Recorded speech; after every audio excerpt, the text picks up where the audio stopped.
అందరికీ నమస్తే. మరి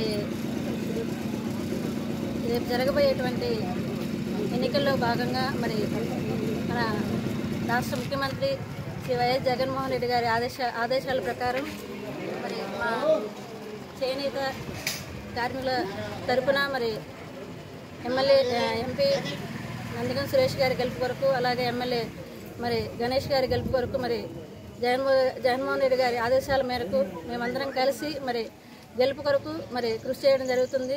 అలాగే మరి ఇది నాలుగో రోజు. ఈ 4 రోజుల నుంచి మరి పార్టీ కొరకు, అలాగే పార్టీ శ్రేణుల గెలుపు కొరకు మరి మేమందరము కృషి చేస్తూ ఉన్నాము. అలాగే మరి అంతేకాదు మళ్ళా వచ్చేది కూడా జగన్మోహన్ రెడ్డి గారి ప్రభుత్వమే. మరి ఎందుకంటే అనేక సంక్షేమ కార్యక్రమాలు మరి ప్రజలకి అందజేసినటువంటి గొప్ప వ్యక్తి. ముఖ్యంగా చేనేత కార్మికులకి మరి ఏ ముఖ్యమంత్రి చేయనటువంటి గొప్ప పథకాన్ని మరి మాకు అందించినటువంటి గొప్ప మహానుభావుడు, గొప్ప వ్యక్తి.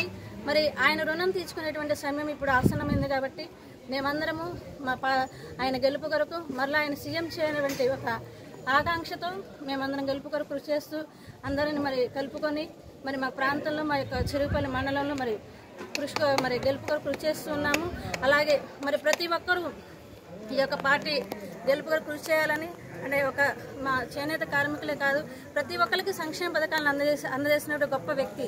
ఇప్పుడు మరి చంద్రబాబు నాయుడు గారు మేనిఫెస్టో విడుదల చేశారు, కానీ ఆ విడుదల చేసినటువంటి మేనిఫెస్టో మరి మా కొరకైతే ఎటువంటి ఇది ఆయన చెప్పలేదు.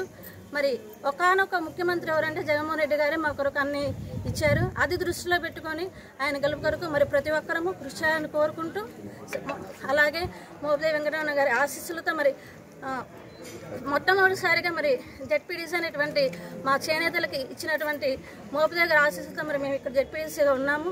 అలాగే ఆయన కొరకు మరి ఆయన ఆదేశాల మేరకు మరి ఈ చెరుపల్లి మండలంలో ప్రతిదీ మేము మరి అందరినీ కలిసికట్టుగా చేయాలనేటువంటి ఒక గొప్ప ఉద్దేశంతో మేము ముందుకు రావడం జరుగుతుంది. మరి ఆయన ఆదేశాల మేరకు అలాగే మళ్ళా జగన్మోహన్ రెడ్డి గారి ప్రభుత్వం రావాలని కోరుకుంటూ సెలవు తీసుకుంటాం.